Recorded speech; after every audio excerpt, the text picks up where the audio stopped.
ഹരി ഓം. വൈശാഖ മാഹാത്മ്യം. എല്ലാവർക്കും സർവേശ്വരൻ്റെ അനുഗ്രഹം ഉണ്ടാവട്ടെ എന്ന് പ്രാർത്ഥിക്കുന്നു. വാൽമീകിയുടെ കഥ. രാമമന്ത്രം ഉപദേശിച്ചതിനു ശേഷം മുനി പറഞ്ഞു, സർവവേദത്തിലും പ്രതിപാദിക്കുന്ന ഹരിയുടെ ഓരോ നാമത്തിനും ഓരോ ഫലം ആണ് ഉള്ളത്. വിഷ്ണുദേവൻ്റെ നാമങ്ങളിൽ ഉത്തമമായ നാമമാണ് രാമനാമം. ഈ നാമം ജപിച്ചുകൊണ്ട് വൈശാഖധർമ്മം അനുഷ്ഠിക്കണം. മരണാനന്തരം നീ വൽമീകൻ എന്ന മുനിയുടെ പുത്രനായ വാൽമീകിയായി ജനിക്കും. കാട്ടാളന് ഈ അനുഗ്രഹം നൽകിയതിനു ശേഷം ശങ്കൻ എന്ന മുനിശ്രേഷ്ഠൻ അവിടെ നിന്ന് പോയി. കാട്ടാളൻ ഗുരു പറഞ്ഞ ധർമ്മങ്ങൾക്കനുസരിച്ച് ജീവിതം നയിച്ചു.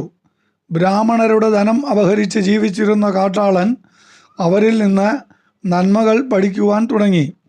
ജീവിത രീതിയിൽ തന്നെ മാറ്റങ്ങൾ ഉണ്ടായി. മരണാനന്തരം ഗുരു പറഞ്ഞതുപോലെ വാൽമീകിയായി ജീവിതം നയിച്ചു. രാമായണ കഥ രചിച്ചു. പാതുകദാനം ചെയ്തതിൻ്റെ ഫലമായി കാട്ടാളനിൽ വലിയ മാറ്റമാണ് ഉണ്ടായത്. വാൽമീകി എന്ന് പ്രസിദ്ധി നേടാനും രാമകഥ രചിക്കുവാനും അത് ഇടയാക്കി. പാതുകദാനത്തെ തുടർന്നുണ്ടായ പല സംഭവങ്ങളും കാര്യങ്ങളും ആണ് ഇതുവരെ പ്രസ്താവിച്ചത്. ശ്രുതദേവൻ എന്ന മുനിയും മിഥിലാധിപനും തമ്മിലുള്ള സംഭാഷണമാണ് ഇനി വിവരിക്കുന്നത്. വാൽമീകിയുടെ കഥ അദ്ദേഹം രാജാവിനോട് ഇങ്ങനെ സംഗ്രഹിച്ച് പറഞ്ഞു. വൽമീകൻ എന്ന മുനിശ്രേഷ്ഠൻ തടാകതീരത്ത് കഠിനമായ തപസ് ചെയ്തു. ഏകാഗ്രചിത്തനായി തപസ്സനുഷ്ഠിച്ച അദ്ദേഹത്തിന് ബാഹ്യചിന്തകൾ ഇല്ലാത്തതുകൊണ്ട് വൽമീകത്തിൽ മൂടപ്പെട്ടു. അപ്പോൾ വാൽമീകി എന്ന പേരും സിദ്ധിച്ചു. തപസ്സിൻ്റെ അവസാനം അദ്ദേഹത്തിന് പത്നി സ്മരണ ഉണ്ടായി. അപ്പോൾ ഒരു പുത്രനും ഉണ്ടായി. പുത്രനും വാൽമീകി എന്ന് തന്നെ നാമകരണം ചെയ്തു. ഇദ്ദേഹമാണ് രാമായണം രചിച്ചത്. മാധവമാസത്തിൽ മുനിക്ക് പാതുകം ദാനം ചെയ്ത കാട്ടാളൻ്റെ പുനർജന്മമായിരുന്നു വാൽമീകി. ആ പുണ്യദാനം കൊണ്ട് തന്നെ കാട്ടാളന് നാരായണാനുഗ്രഹത്താൽ അവതാരപുരുഷനായ രാമനെ പ്രകീർത്തിച്ച് എഴുതുവാൻ സാധിച്ചു. വൈശാഖധർമ്മം ഭംഗിയായി അനുഷ്ഠിച്ചാൽ ഇഹലോകവാസത്തിന് ശേഷം വിഷ്ണുലോകം പ്രാപിക്കാം. മിഥിലാധിപൻ ശ്രുതദേവനോട് വീണ്ടും ചില കാര്യങ്ങൾ ചോദിച്ചു. അവ ഇതാണ്. ഒരു മാസം 30 തിഥി ഉണ്ടല്ലോ, അതിൽ പ്രധാനപ്പെട്ടത് ഏതാണ്? ശ്രുതദേവൻ പറഞ്ഞു, 30 ദിവസവും മാധവന് പ്രിയപ്പെട്ടതാണ്. ധർമാനുഷ്ഠാനമായ ജീവിതം നയിച്ചാൽ പുണ്യമുണ്ടാകും. സ്നാനം, ജപം, ഹോമം, വിഷ്ണുപൂജ, ദാനം, കഥാശ്രവണം എന്നിവ ചെയ്താൽ ദാരിദ്ര്യം, രോഗം, മറ്റു ദുഃഖങ്ങൾ എന്നിവ ഉണ്ടാവുകയില്ല. സ്നാനം ചെയ്യാൻ പ്രയാസം നേരിടുകയാണെങ്കിൽ ദാനധർമ്മങ്ങൾ നിർവഹിച്ചാലും മതി. സജ്ജനങ്ങൾ തണുപ്പിനെ അവഗണിച്ചുകൊണ്ട് തന്നെ സ്നാനം ചെയ്യും. വൈശാഖകാലത്ത് ചെയ്ത പിതൃകർമ്മങ്ങൾക്കും നല്ല ഫലം ഉണ്ട്. പിതൃകർമ്മത്തിൻ്റെ ഫലം മനസ്സിലാക്കുന്ന കഥ. ധർമ്മവർണ്ണൻ എന്ന രാജാവ് ഒരു സത്രം നടത്തുവാൻ തീരുമാനിച്ചു. ആ ദിവ്യസ്ഥലത്ത് അനേകം ഭക്തർ സന്നിഹിതരായി.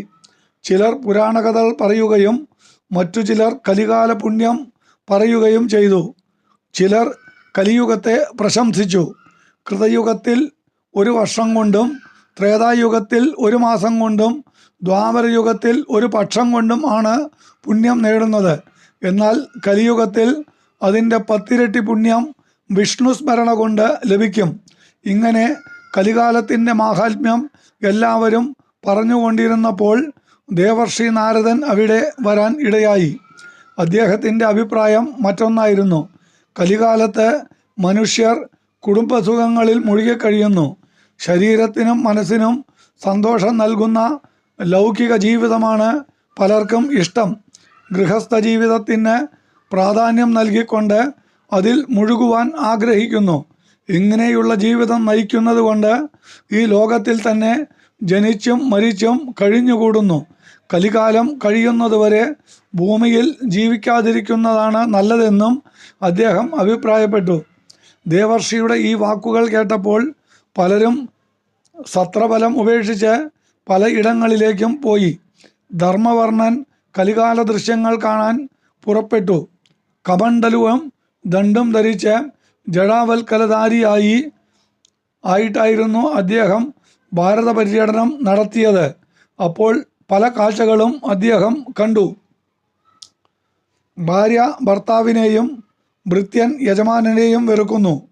പശുക്കൾ ആടുകളുടെ ജീവിതം നയിക്കുന്നു. ശിഷ്യന്മാർ ഗുരുവിനെ വെറുക്കുന്നു. വേദങ്ങൾ പാട്ടുപോലെ ബലഹീനമായി. ജനങ്ങൾ ഭൂതപ്രേതാദികളെ സേവിക്കുന്നു. കള്ളസാക്ഷി പറയുന്നവരും സദാ കള്ളം പറയുന്നവരും സർവത്ര ഉണ്ട്. മനുഷ്യരുടെ മനസ്സും വാക്കും തമ്മിൽ യാതൊരു പൊരുത്തവും ഇല്ല. ദുർമാർഗ ചിന്തയാണ് എല്ലായിടവും ഉള്ളത്. വിദ്യ രാജമന്ദിരങ്ങളിൽ പൂജിക്കപ്പെടുന്നു. ഹീനന്മാർ പൂജ നിർവഹിക്കുന്നു. ശ്രോത്രിയന്മാരായ ബ്രാഹ്മണർ ദാരിദ്ര്യം അനുഭവിക്കുന്നു. പുണ്യക്ഷേത്രങ്ങളെ എല്ലാം നിരീശ്വരവാദികൾ കൈവശമാക്കുന്നു. ശൂദ്രർ ധർമ്മം ഉപദേശിക്കുകയും സന്യാസിയായി മാറുകയും ചെയ്യുന്നു. ഭ്രാതാവ്, പിതാവ്, പുത്രി എന്നിവർ പരസ്പരം സ്നേഹവും ആദരവും ഇല്ലാതെ അശുഭചിന്തകളുമായി ജീവിക്കുന്നു. ദയയില്ലാത്ത പെരുമാറ്റമാണ് പലരിലും പ്രകടമാകുന്നത്.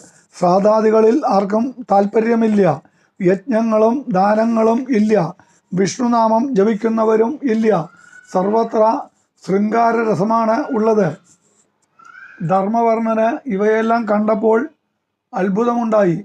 അദ്ദേഹം പലയിടങ്ങളിലും സഞ്ചരിച്ചു. അവസാനം പിതൃലോകത്തിലും എത്തി. ഹരി ഓം.